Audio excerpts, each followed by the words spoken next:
Girivardhari Gopi Jana Vallabha Girivardhari Gopi Jana Vallabha Girivardhari Gopi Jana Vallabha Girivardhari Jasodanandana Brajajanaranjana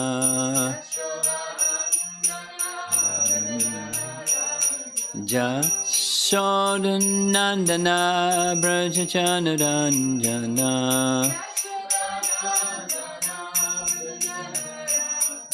Jamunathiravana Chadi Tiravanacha Jamunathiravana Chadi Tiravanacha Jaya Radha Madhava Kunjabi Hadi Radha Madhava Kunjabi Jaya Radha Madhava Kunjabi Hari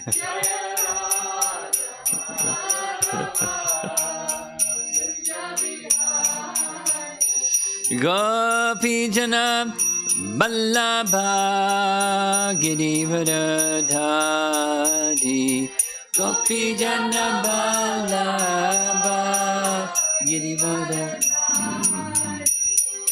Gopi Jana Vallabha Girivardhari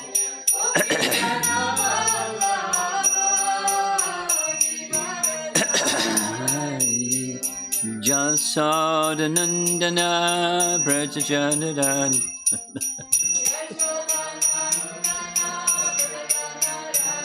Jasodanandana Brajajanaranjana Brajajanaran Jamunathiravana Chadi Tiravana Jamunathiravana Chadi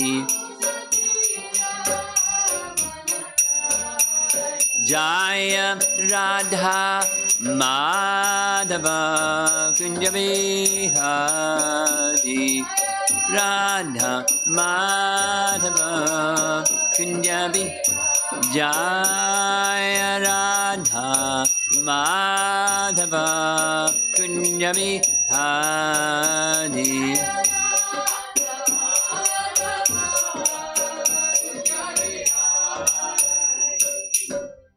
Jayo Vishnupad Paramahansa Parivajagacharya Astatarasata Sisi Maris Divine Grace A.C. Bhaktivedanta Swami Srila Prabhupada Ki Gaura Premanandi.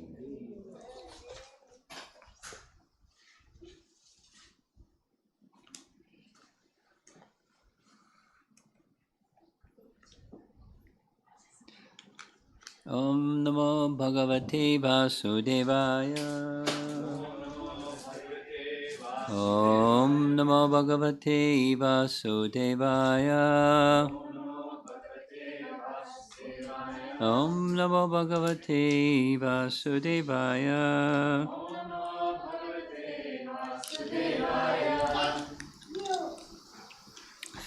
There he goes.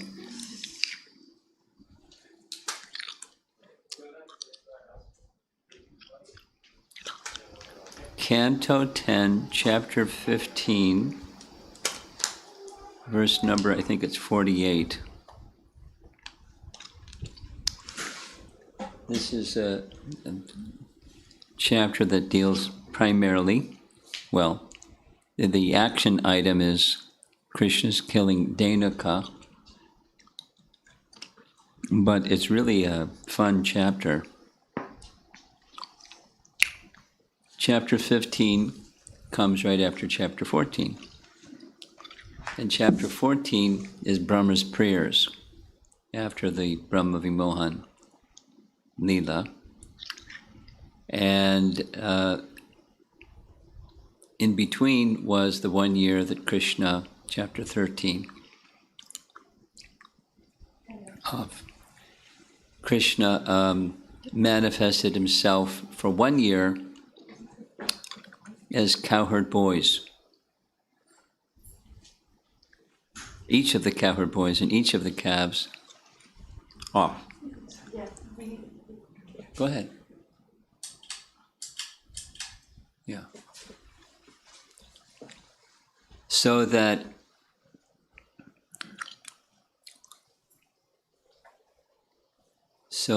they could experience having Krishna as their son, and the cows could experience Krishna as their calf. A sidebar over here, because it's something I found very interesting. In Bhakti Rasamrita Sindhu, there's a verse that both Bhaktivinoda Thakur and Bhaktisiddhanta emphasize or write about, where it says, the language is really nice, but a simplified version is, however you meditate upon during your sadhana, that is the position that you'll attain. Not just the body, but the position that you'll attain after this life. Rupa Goswami gives as an example, prior to Krishna's appearance in the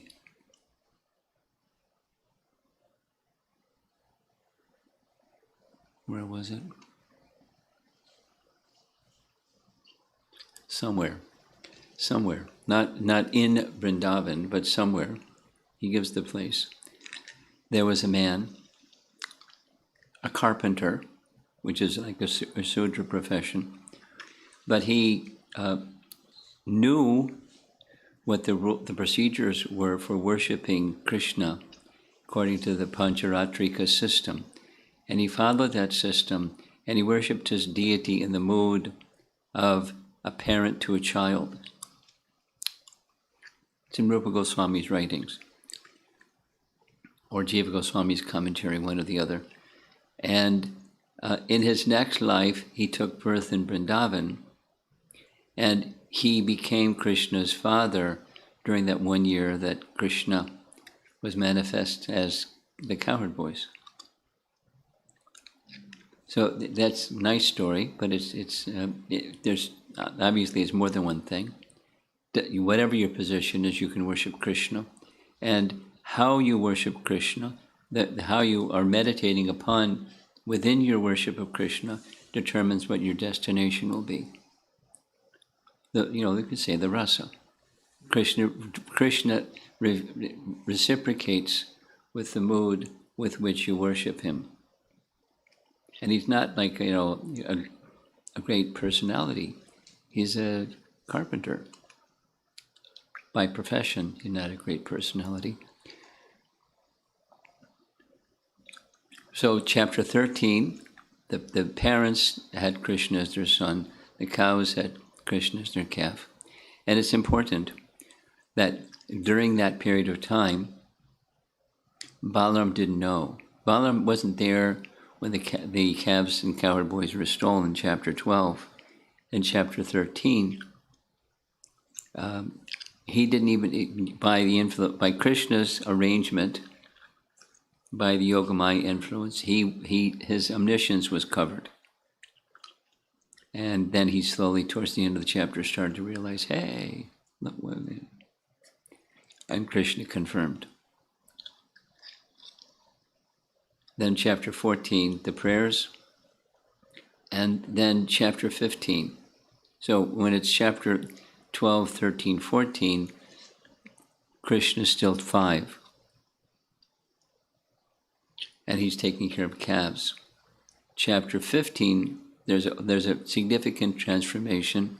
Not only he gets 1 year older, but many other things start to happen.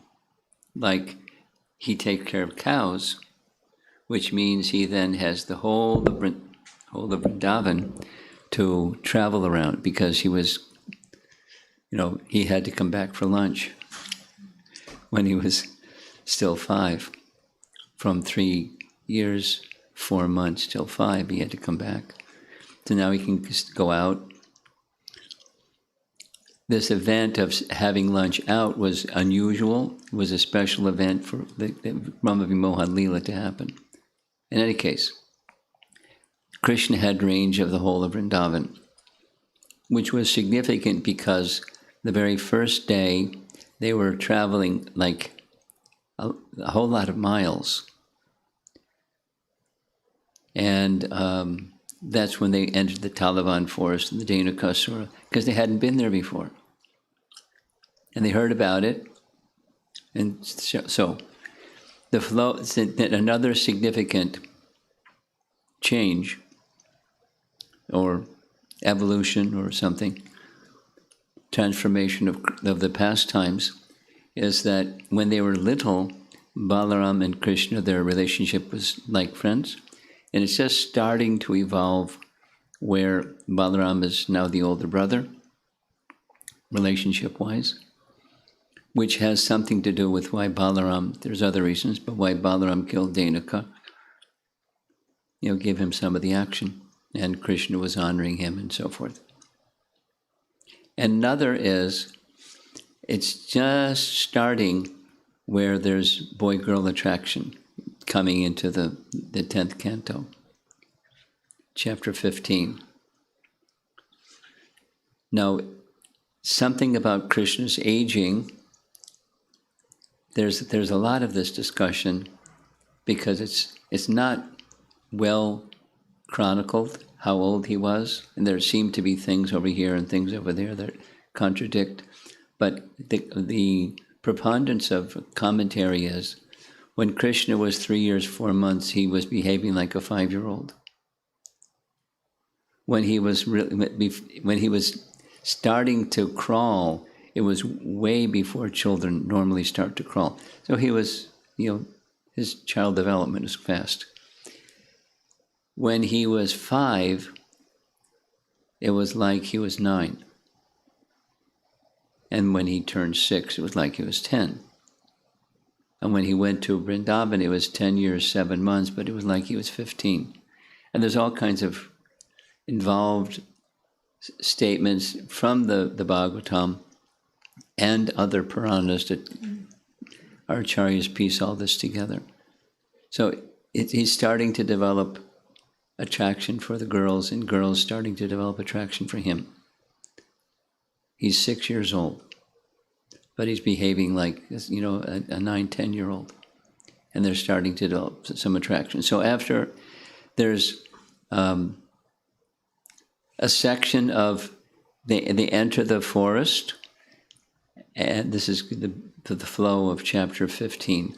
They enter the forest, and Krishna is speaking about all the creatures in the forest being benefited by Balaram's association. And the acharyas say that by Krishna speaking about them and glancing at them and so forth, he's lifting them into ecstatic love. Even, the immobile entities become thrilled with ecstasy. And they move, the rocks move, and the river stands still, and things happen because Krishna's glancing at them and speaking about them and glorifying them in relation to Balaram, in relation to Balaram, in relation to Balaram. It's all about him, but he's bringing the focus to his elder brother now. And then there's a section where they play games. And then there's a section where, in that frolicsome mood, some boys, Stoka Krishna and others, say the tal fruits, but Dhenuka is the obstacle, but you're all powerful. Balaram is all powerful. If you think it's advisable, let's go. So Balaram enters, and Dhenuka is killed And there's different descriptions from other sources besides the Bhagavatam. The most amazing one is from Garga Samhita. It's really amazing. And then Dhenuka is killed. And the boys celebrate, the demigods shower flowers, everyone's happy, and they make their way back to Vrindavan. So as they're making their way back to Vrindavan, they, because of separation from him, the young Vrindavan ladies cast sidelong glances at the Lord, glances filled with bashfulness, laughter, and submission.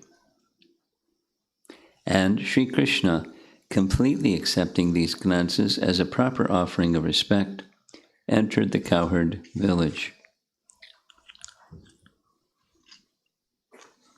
Now there's lots of, the verse is besides just sweet, it's filled with rasa. So the commentary is filled with the stimulation of ecstatic love between Krishna and the elder gopis, the elder ladies, and the young gopis. The box is chanting. In Krishna, this is the BBT purport. In Krishna, the Supreme Personality of Godhead, Srila Prabhupada describes this incident as follows, quote, all the gopis in Vrindavan remained very morose on account of Krishna's absence. All day they were thinking of Krishna in the forest, or of him herding cows in the pasture. When they saw Krishna returning, all their anxieties were immediately relieved, and they began to look at his face the way drones hover over the honey of the lotus flower. When Krishna entered the village, the young gopis smiled and laughed. Krishna, while playing the flute, enjoyed the beautiful smiling faces of the gopis. Paragraph. The Supreme Lord Sri Krishna is the Supreme Master of romantic skills, and thus he expertly exchanged loving feelings with the young cowherd girls of Vrindavan. When a chaste young girl is in love, she glances at her beloved with shyness, jubilation, and submission.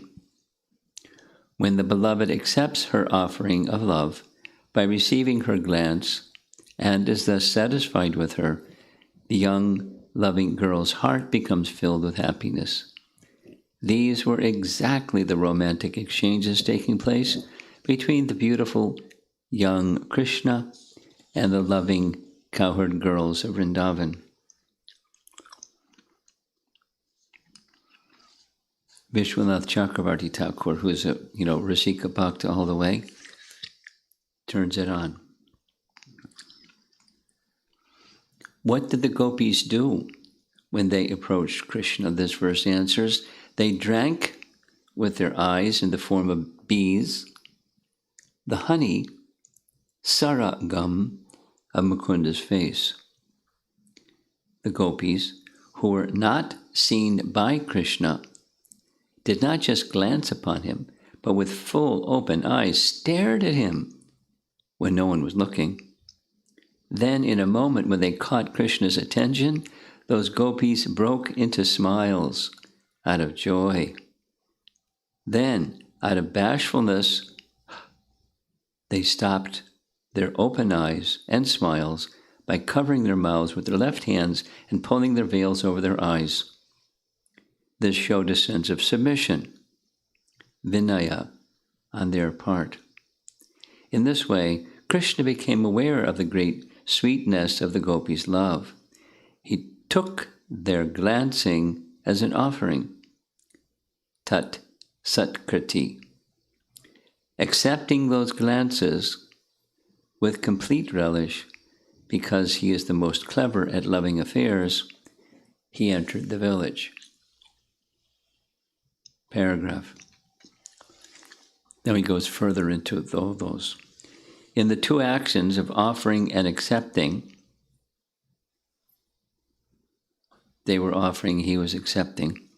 And the bashful smiling, etc., there is a meaning. Their offering of respect was their bashful laughing and submission. His acceptance of that offering that had to be tasted is indicated by his releasing glances. In response to the gopis' offering of bashful laughing and gazing, Krishna responded by acceptance, with glances towards them. And he goes deeper. Paragraph, one can elaborate the scene as follows. And it's very poetic. Taking the flower of their glances, offered by their servants, called the Sanchari Bhav of enthusiasm, in the hands of their eyes. So, Sanchari Bhav means, it's a term that means not just a momentary ecstasy, but a steady ecstasy, sustained, steady ecstasy. Sanchari Bhav. And commonly it's expressed through the eyes, but there's other ways. Through the senses, but commonly through the eyes. So with their eyes acting like hand, they're offering the flowers of their love. And the taking the flower of their smiles, offered by servants, called the Sanchari Bhav of joy. So the Sanchari Bhav of enthusiasm, the Sanchari Bhav of joy, in their hands made of their delicate lips, they approach Krishna, saying, take these two things, their Sanchari Bhav of enthusiasm and of joy, expressed through their eyes, now through their mouth. Take these two things, all that we have in our house. When in order to accept the gifts, Krishna engaged his servant in the form of his glance. His crafty glance became eager to steal the gifts, which were previously held within the gopis' houses. Therefore, Krishna withdrew his glance to himself. When the gopis revealed these gifts, then the glance of Krishna freed itself and, with great vigor, like a warrior, quickly approached the gopis and began to steal the two gifts. But then their friend in the form of bashfulness, who has the ability to cover things, appeared and began to hide the two gifts. As a fight broke out between them, the associate of the gopis, called Vinaya, or submission, arrived. There's a fight between bashfulness and the two gifts. And then the associate of the gopis, called Vinaya, or submission, arrived. But Krishna's servant, in the form of his glance, forcibly took the gift of the gopis' glance, along with both bashfulness and submission, and offered them to Krishna. He's a Rasika Bhakta. Krishna received these three like a great valuable jewel and placed them with care in the center of his temple in the form of his heart. This is the implication of the word satkara, or offering. Although bashfulness and other words have their own power of implication, because satkara and moksha have such great implications, they've been explained here in detail. Paragraph. Another meaning is as follows. The young women of Vraja gave up the pain they experienced during the day. He accepted with respect, satkara, their shy glances, apanga-moksha, which were all bashfully controlled with smiles, and entered the village.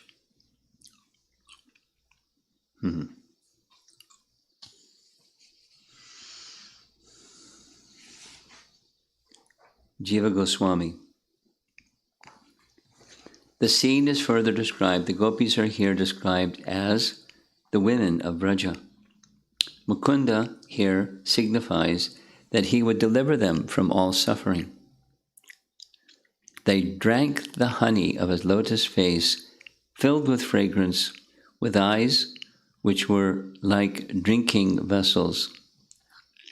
And by this, they removed the longing arising from separation from him during the day.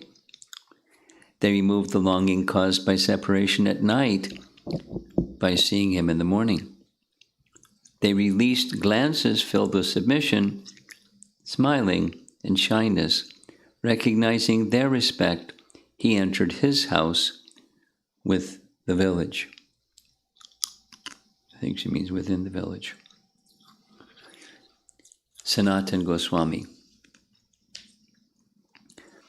By the sweetness of seeing him, their pain of separation was relieved. That is described here. They drank the face of Mukunda, who gives liberation. Liberation, however, is condemned because the joy of Krishna is greater. His face also gives that superior bliss. Or, Mukunda means he who has teeth in his mouth. This indicates the beauty of his face with red lips. They drank the honey of his face with their bee-like eyes. This means they directly gazed at him with great attachment. Though bees drink honey, their eyes desire to drink. The previous verse mentioned their desire to drink. Their eyes were also like bees in their being fickle. This produced a special beauty. It is suggested that their eyes constantly gazed here and there at his face and limbs. On this particular day, the women of Vraja particularly felt pain of separation. In the night, there was no pain of separation, for they could see him at Nanda's house. Or they relived their pain in the day. Relived or relieved. But at the end of the day, Krishna entered the house, and at night they could not see him perfectly. He accepted their welcome of seeing his face and coming with affection, or a welcome with singing and pleasing words, as well as giving gifts. He respected them with love. Thus, they showed shyness and humility without fickleness, vinaya, rather than lowering their heads out of humility. Then he freed himself from glancing at them because he entered his house.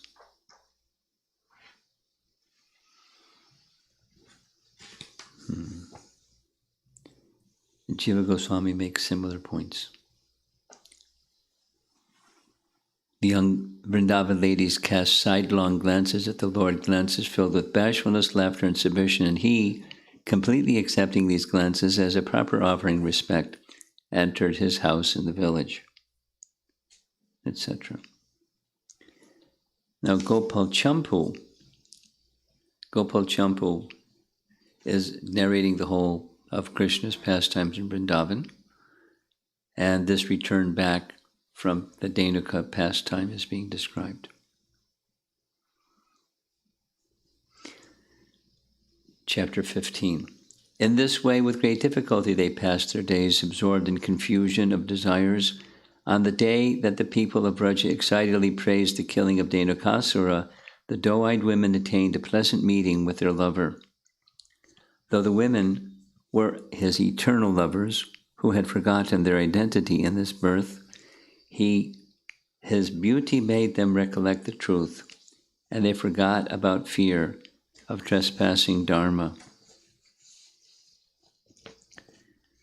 Shukadev Goswami describes this. This is verse 43. Casting sidelong glances and all that. Their eyes acted like chakora birds and bees. drank the lotus nectar of Krishna's face with greed. He felt this to be the greatest honor. This was suitable for them, since they had given their lives to him. They showered him with the arrows of their glances and entreated him with bashful, smiling eyes. He took this as the highest honor. This is indeed the conduct of persons who have given their lives to him. Though the gopis released arrows with their eyes to hit Krishna, the sages say that this act of shooting arrows is bhakti and true worship. Next, just as the wives of chakora birds are put in cages, the gopis were brought to their houses by the protectors of family morals, though they were not fully satisfied with drinking the beauty of his moon-like face. When they were reflected in the lake of the heart of Krishna, they appeared most remarkable, standing like pictures. They became most beautiful, like a gathering of glittering constellations, and Radha shone with beauty as if holding the moon within. Previously, when they saw him for a moment, their hearts became relieved. When they saw him repeatedly, they began thinking, when will we drink the beauty of his face again? The Sakis hid their feelings. Oh, friend, I do not have any desire for any other man. My nature is such that on seeing any black object, I begin to tremble. Radha's body was afflicted with pain. Though she attained peace in her heart by meditation, she still remained agitated. Her Sakis immediately experienced her emotions and became afflicted similarly. Who will protect Radha? They became weakened by dependence on the will of another. And this is like way before the Rasalila and all those things. This is just the attraction beginning. But their determination could not bring about the appearance of Krishna. What use are dreams and eyes when Radha and her friends are afflicted by separation?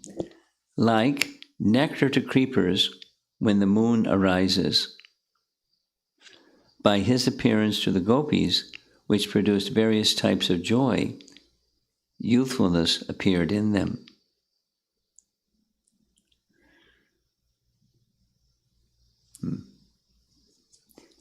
Continuing. This verse, text 43, is referenced in a number of other places. And one of the places it's referenced is chapter 45. Chapter 45 is in relation to Uddhava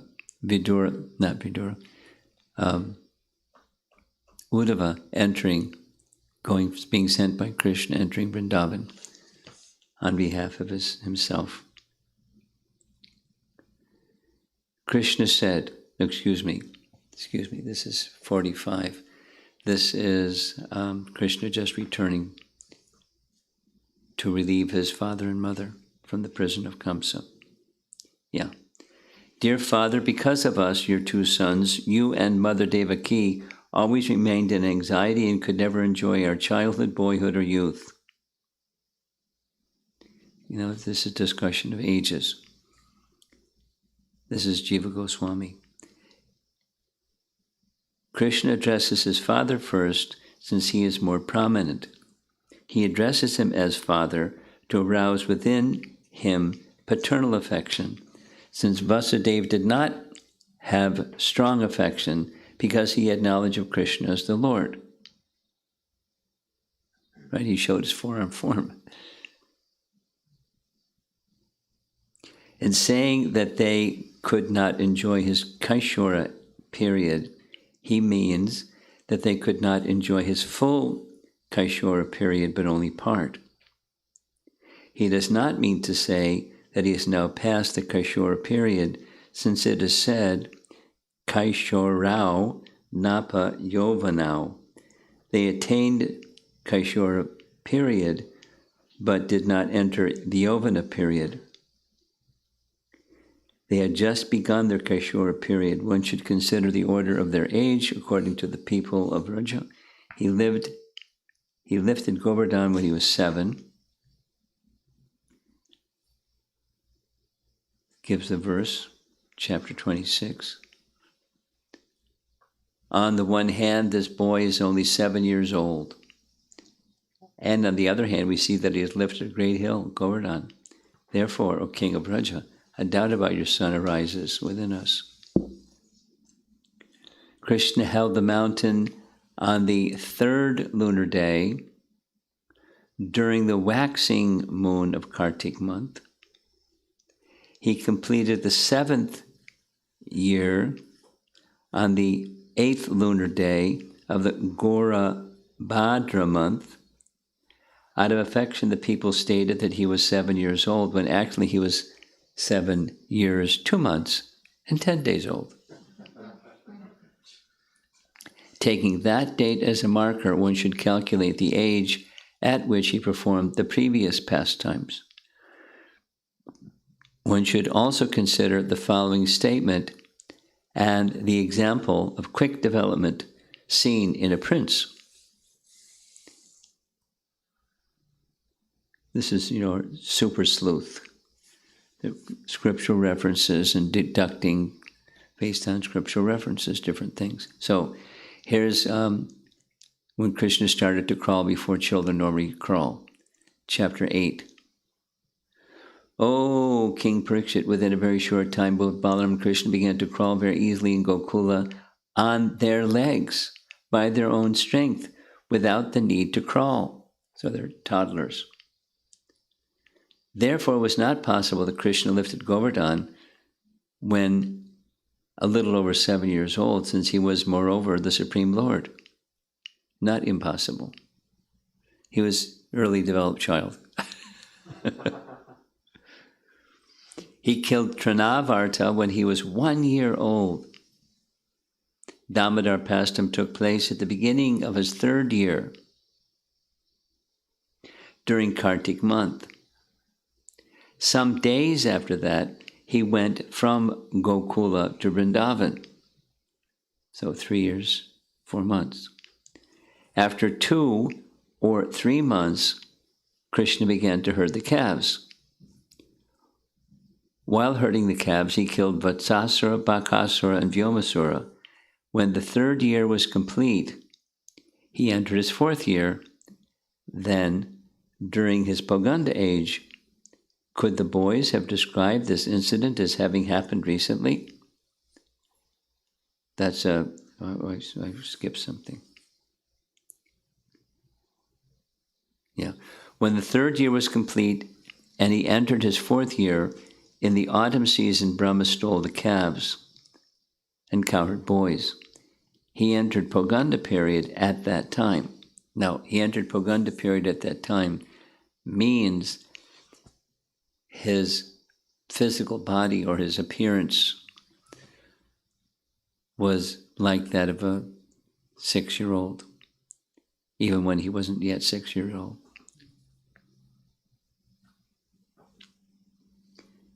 Now here's the scriptural reference. Oh, great sage. This is chapter 12.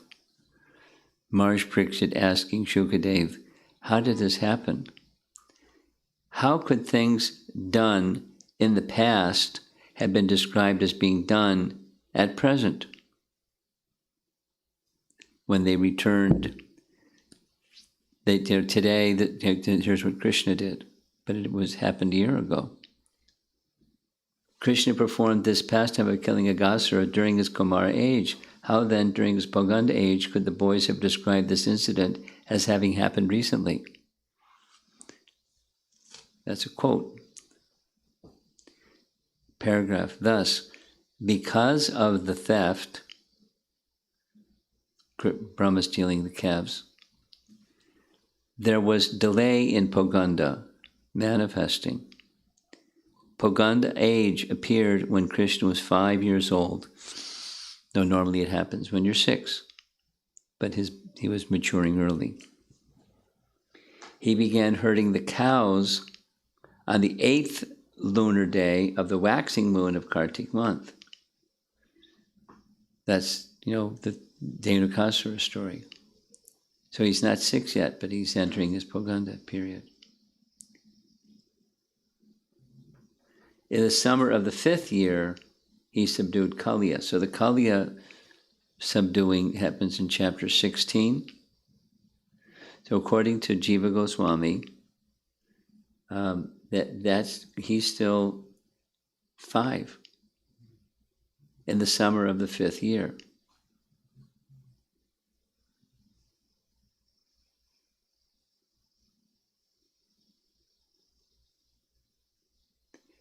Elsewhere, acharyas speak, I think it's Vishwanath says, that, when he transitioned, he was 6, which, started taking care of the cows, he was 6.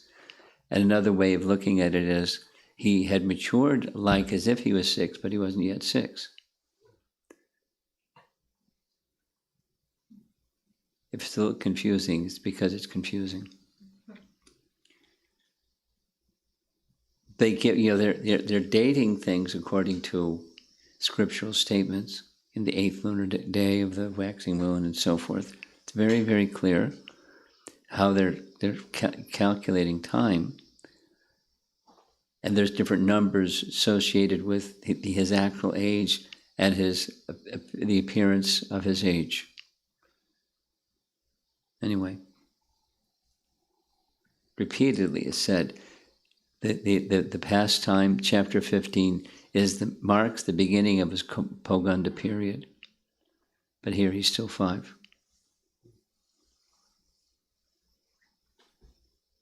In his 6th year, he had fun herding the cows.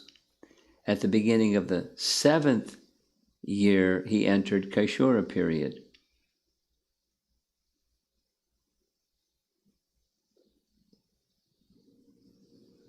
At that time, he killed Dhenuka on going to the forest of ripe tal fruits.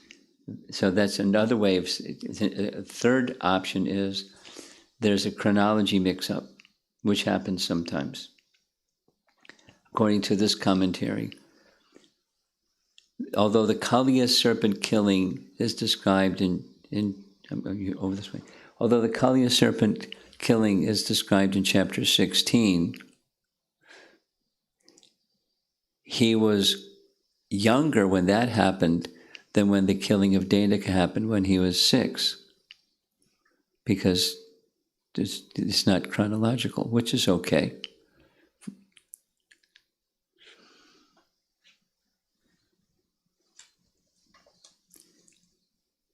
And I've had some exchanges with Shivaram Maharaj, and he's that the details of the pastimes are elaborately described, the chronology isn't.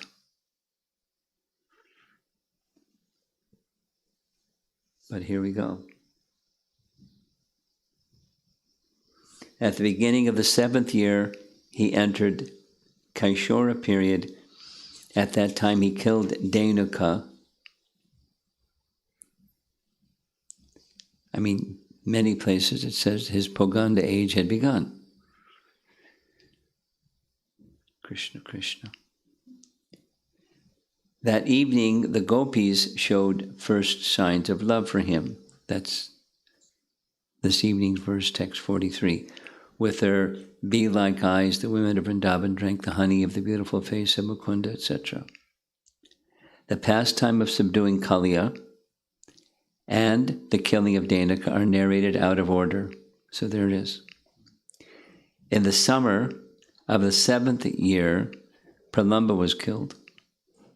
During the Ashvina month of his 8th year, he played the flute. During the Kartik month, he lifted Govardhan. That's during his 7th year. This is when the inhabitants exclaimed that he was only 7 years old. Quotes the verse. His father, afraid of Kamsa, brought him to Vraja, and for 11 years he lived there with Balaram like covered flame. That's Uddhava speaking, Canto 3, Chapter 2.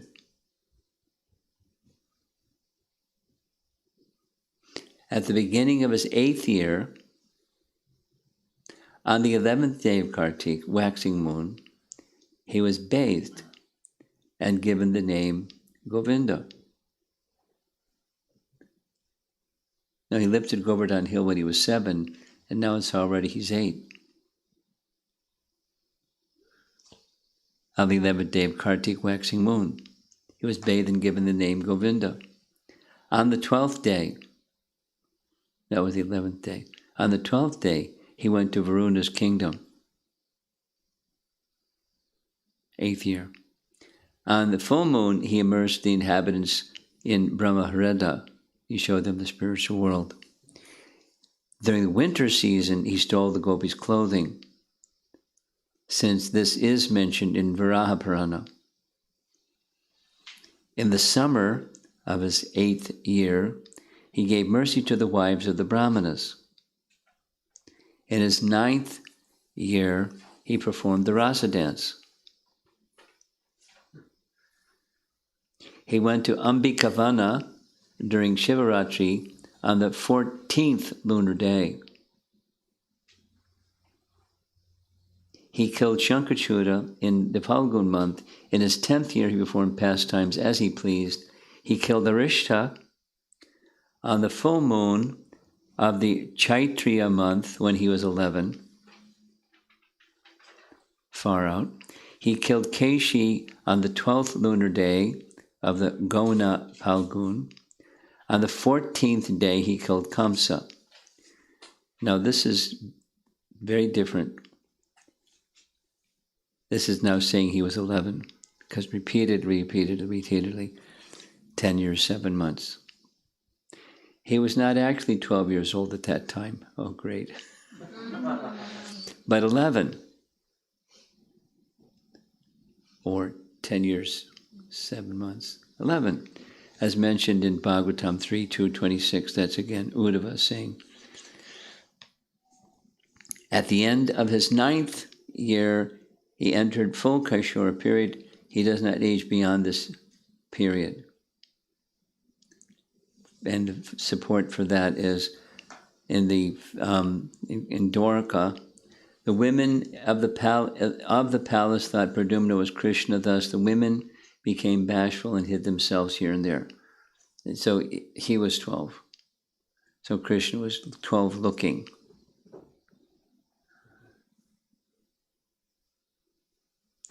Though Pradyumna was young, he was similar to Krishna, or vice versa. Okay, so that now that that's very clear, we'll go to the beginning verse of the Gopi Gita section. How are we doing with time? Sri Badarayani said, who's that? Shukadev, right? Krishna, the Supreme Lord, upon seeing those autumn nights scented with blossoming jasmine flowers, taking shelter of his Yogamaya, decided to fulfill the desire of the gopis. Commentary. All respects to the tasters of rasa dance, Sridhar Swami mentions in his commentary that Krishna disappeared at the beginning of the rasa dance since he saw the gopis, quote, pride in performing the dance. He also mentions that Krishna seems to have been conquered by Cupid since he enjoyed with others' wives. Badarayani began speaking. He spoke from the strength of his greatness. Vyasadeva, his father, called Badarayana, because he performed great austerities at Badarikashram, characterized by worship of Krishna. Since he was omniscient, such acts of worship were expected of him. The result of his worship was his son. Shukadev revealed exceptional qualities of omniscience and prema for the Lord. The analysis of his name, Badarayani, thus indicates his glories. The rasa dance should be, so if you wanted to know what the meaning is, there's other explanations of the meaning. But this is a nice one. The rasa dance should be heard by such devotees as this. Another version has Sri Shuka Uvacha. This indicates that Shukadev possessed the softest speech, since he had the highest rasa as his very nature. One should hear the rasa dance topics with such a heart. Shukadev shows that the main reason for all of Krishna's actions was to give happiness to the gopis, to fulfill their desires. This produced Krishna's own happiness.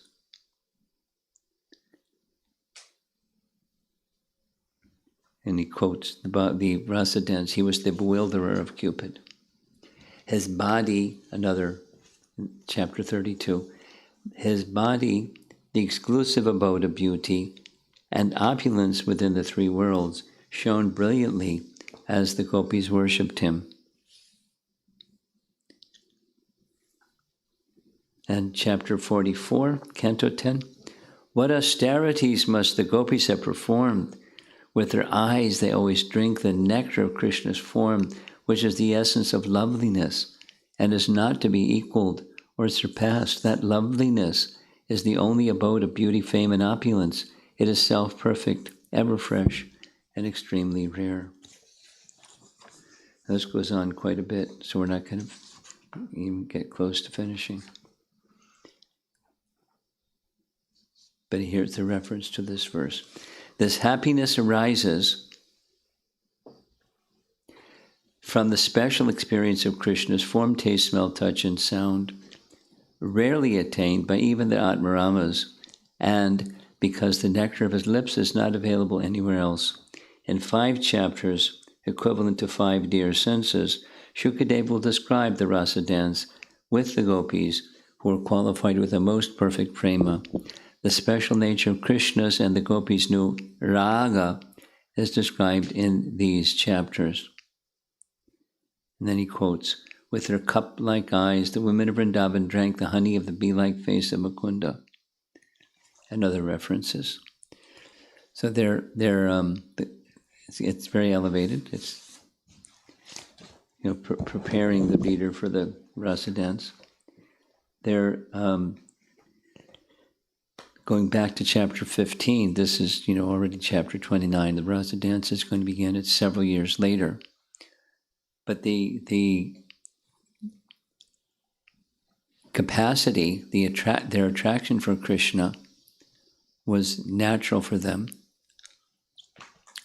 Whether it's Krishna's eternal gopis or others who had become gopis,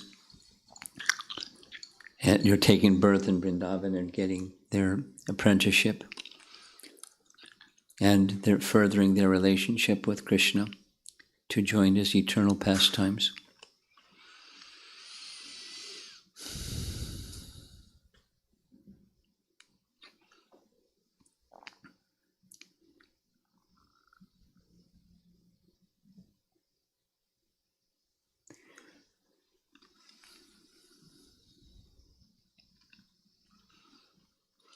There's sections of the Bhagavatam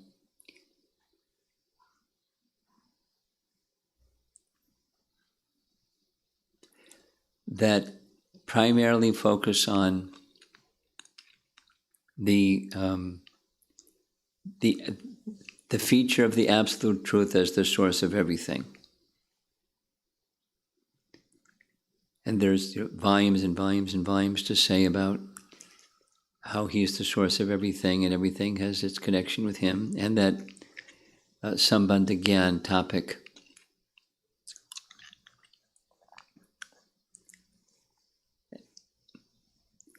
And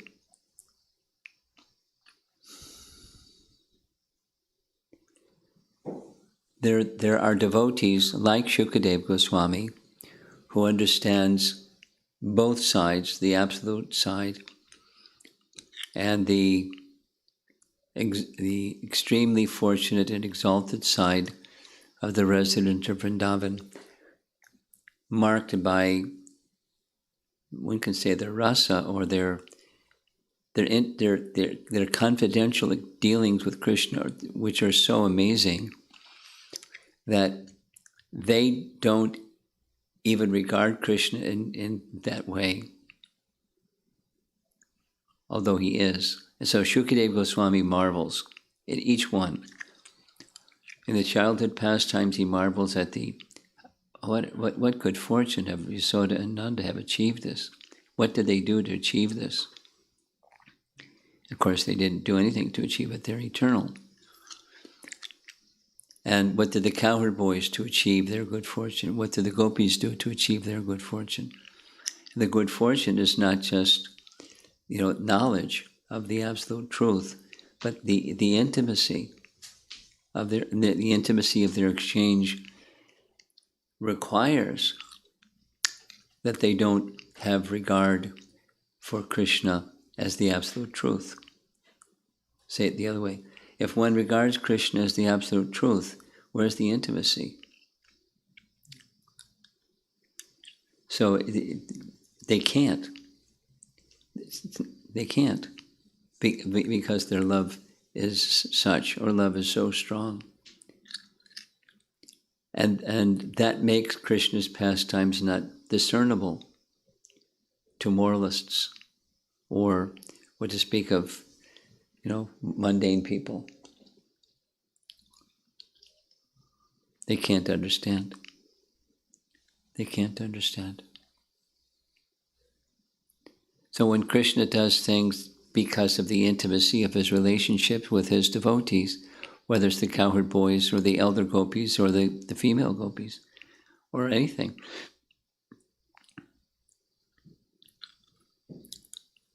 the rasa part of Krishna's pastimes is indistinguishable.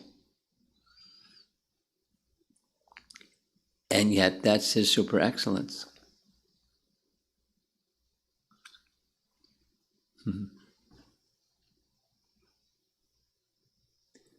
It's very practical. He keeps people who are materialistic far away, and those that are inclined in devotion, they can come very close. Then there's people that take it cheaply. They do, without having the qualification. They want to imitate those that have the qualification. And they're far away also.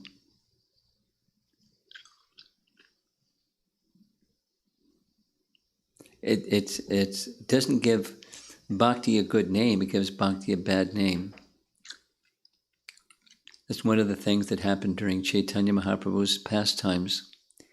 Following Chaitanya Mahaprabhu's pastimes, the unqualified would take passages from Lord Chaitanya's life, like, for example, the passage of Lord Chaitanya's life where Ramananda Roy was intimately engaging with the Devi Dasis to perform Krishna's pastimes, and people that weren't informed of the whole of Chaitanya's Leela extracted that part and said, this is Lord Chaitanya's teachings.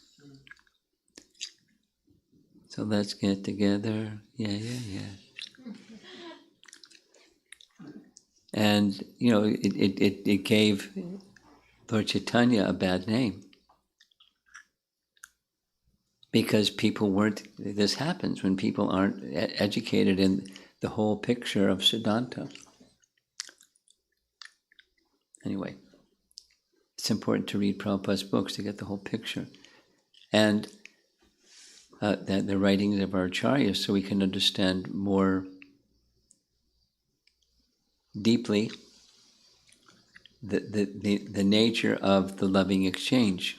Now, just like this little description of Krishna's exchange with the young gopis as he was returning, it sounds like a romance, a boy-girl romance. But it's actually the other way around. The boy-girl romance is just a perverted reflection of that one. It exists in boys and girls because it's there in Krishna and the gopis. When it's there in Krishna and the gopis, it's the topmost. Though some people can say, oh, we like it the other way. And then they're barred from understanding Krishna and the real happiness that's available in relation with Krishna, without control of the mind and senses and everything else, without proper mode of service to the Vedas, through the Vedas to Krishna, through disciplic succession, gurus, and so forth. We even hit the target, what to speak of the center of the target.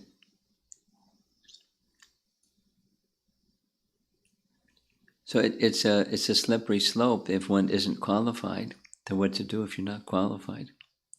We just follow we follow Rupa Goswami and Jiva Goswami and our great acharyas with faith. Our protection is there, and we go forward with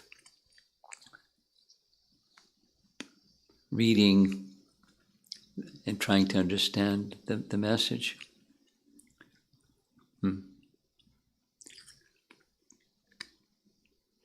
Prabhupada was very bold in doing everything that he did, including at such an early stage of the Hare Krishna movement, giving Krishna book. I mean, one of the understandings that we had at the time, there were two. One was again and again and again and again and again and again and again and again and again. Don't jump over, don't go to the 10th canto, read through the earlier cantos, because persons unqualified go to the 10th canto and they'll get it all wrong. Again and again. And again and again. And then he had us distributing Krishna book. It was a big puzzle. Like, we said it again so many times, and now he's having us. And one of the reasons, there were more than one reason, but one of the reasons was he didn't know if he would live to complete the 10th canto, and he knew people that were abusing and are presently abusing the 10th canto, and so he wanted to give a version that would pass the acid test, or would give people out there, at least, with his commentary, his summary study explanation of things, exactly who Krishna is, as opposed to the misunderstood position. But it was also for us to get a proper, at least, a glimpse at who is this person that we're giving our lives to, what's his nature, and his abode and his associates and everything. He was very bold. He was very willing to take risks, carefully executed, empowered by Krishna to do it. So there's a lot of sweetness, there's a lot of all this intricacy of how old was he and what age, and I find it a little puzzling. And I've been through it many times. I find it puzzling.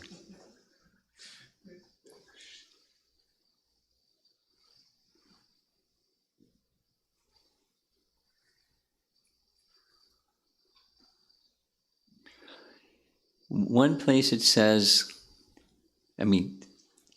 several acharyas can collaborate. When he entered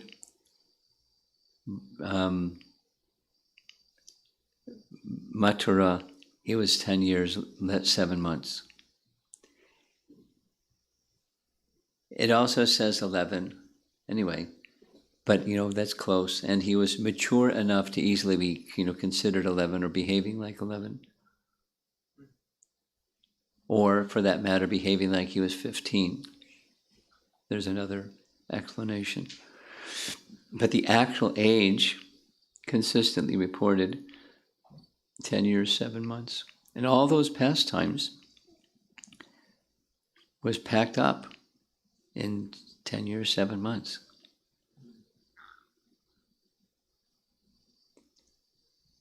Then it seems that I've been seeking somebody who's willing to make some definitive statement how long he remained in Mathura.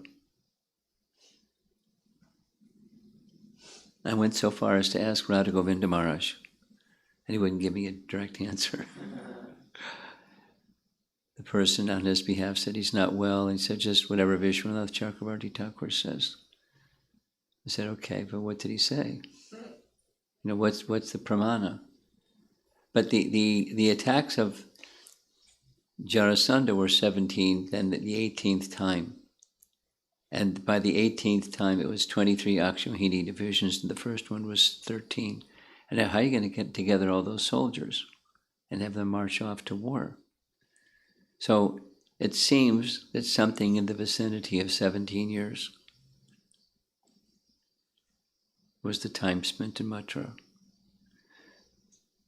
So that would make it, he's 28 when he left Mathura and went to Dwarka. Anyway, the pastimes are described in great detail and the chronology isn't. Although we just read something that was trying to stitch together, not trying, in an authoritative way, making declarations about how old was Krishna at different stages. And very specific, what month, what day of the lunar calendar.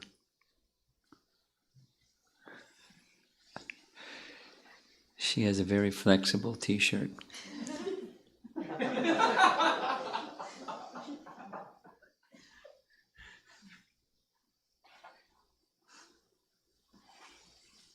Her grandmother pulled the same t-shirt.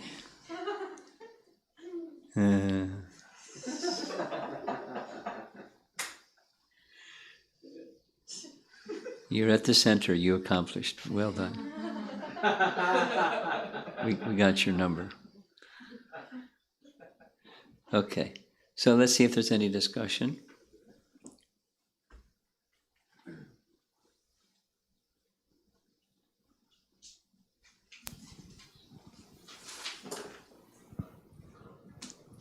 Hare Krishna Maharaj. In the beginning of the class, you shared that Krishna reciprocates with however the devotees serve him. That's important.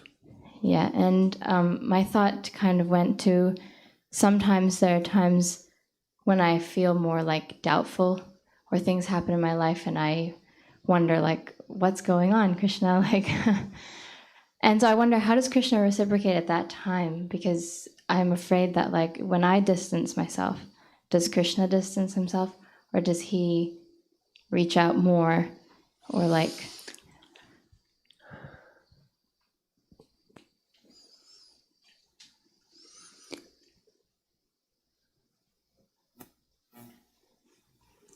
Well, he's both.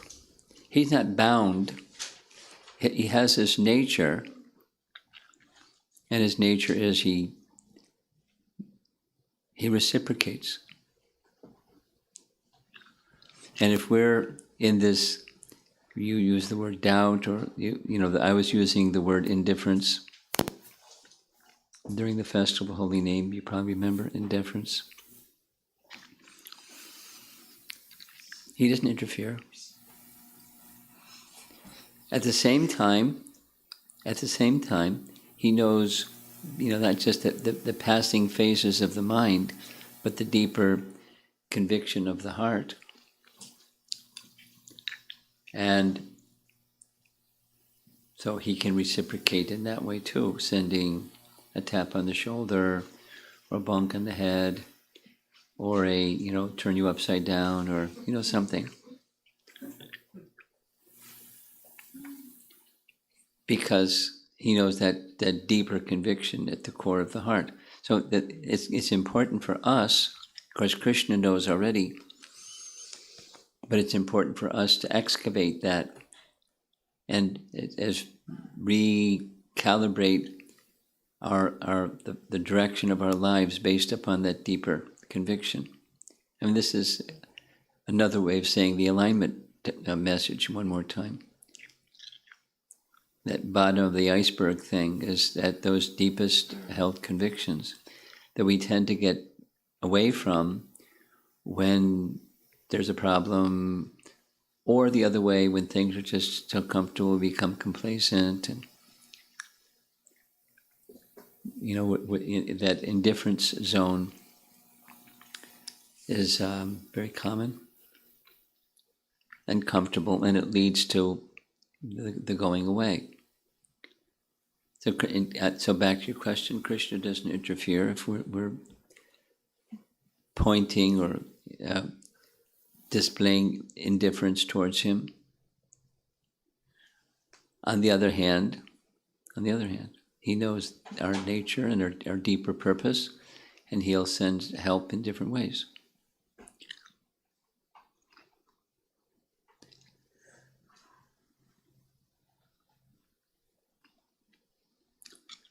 Besides the fluctuating mind, there's the deeper held convictions. Krishna knows both.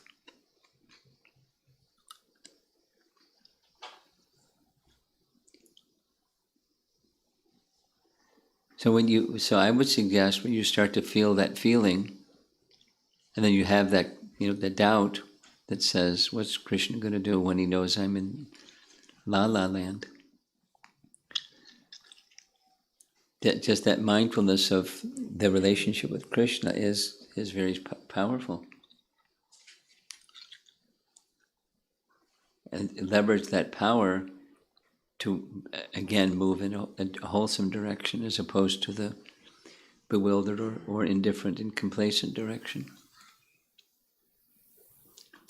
Exercise your bhakti muscle, in other words, in those circumstances, however not so strong it is.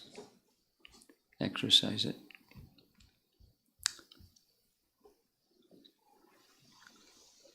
Okay. Anything else?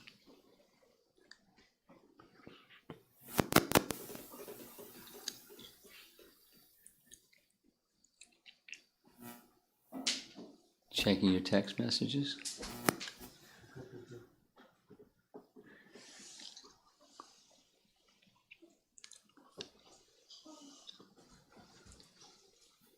Have anything online? Oh, not yet.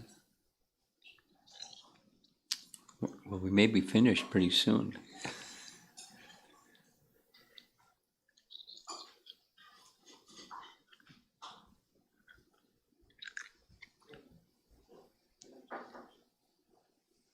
Okay. Srila Prabhupada ki jai.